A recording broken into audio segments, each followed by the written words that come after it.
எண் 4 முகேஷ் எஸ்.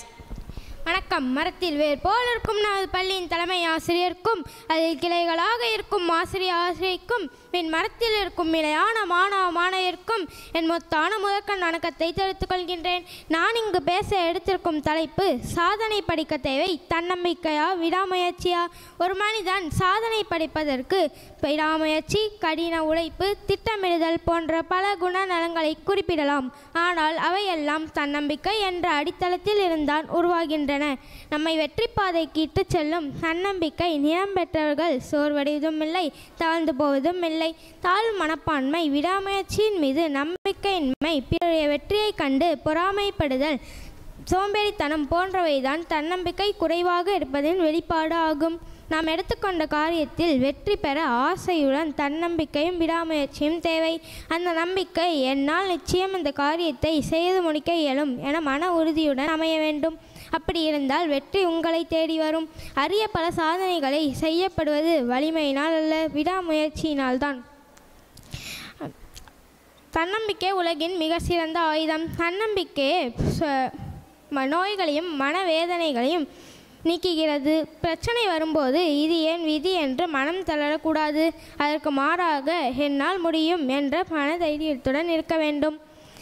அப்படி இருந்தால் வெற்றி உங்களை தேடி வரும்.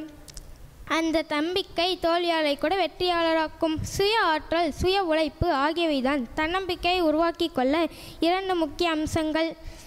ஒரு குறிப்பிட்ட துறையில் நிபுணத்துவம் பெறுவதற்காக நாம் கடுமையாக பாடுபட்டால் வெற்றி பெற முடியும் என்ற ஆறுதலில் நம்பிக்கை பிறக்கிறது. தோல்விகள் குறிக்கிடும்போது சுவண்டு விடாமல் சிக்கலான சுவர்களை எதிர்கொண்டு வெற்றி நடை போடுவதில் இப்படிப்பட்ட நம்பிக்கை நம்மை வழிநடத்துகிறது. சில ஆண்டுகளுக்கு முன்பே ஸ்பெயின் நாட்டின் பயங்கரமான சூறாவளி ஒன்று வீசியது. விசிகோத்தை ஆண்ட மன்னன் சிந்தாயி என்பவனின் மகுடத்தை அந்த சூறாவளி வெளிக்கொணர்ந்தது. 1500 வருடங்களாக பூமிக்குள் புதைந்திருக்கும் மகுடம் அது. இந்த சம்பவம் நமக்கு உணர்த்துவது எதை? உங்கள் மகுடம் அடியில் புதைந்திருக்கிறது, அதை வெளிக்கொணருங்கள் என்பதை தான் இந்த தன்னம்பிக்கை வந்தவுடன் நமக்கு உணர்த்துகிறது.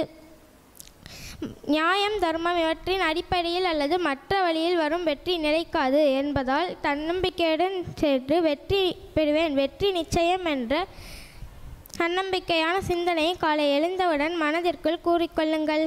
மனிதனுக்கு இரு கைகளை விட முக்கியமானது தன்னம்பிக்கை.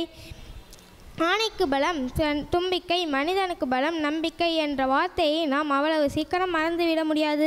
அப்படி மறந்தால் நாம் இந்த உலகில் நிலைத்து வாழ முடியாது. ஆகவே அந்த தன்னம்பிக்கையை வளர்த்து கொள்ளுங்கள். எனக்கு வாய்ப்பளித்த அனைவருக்கும் நன்றி.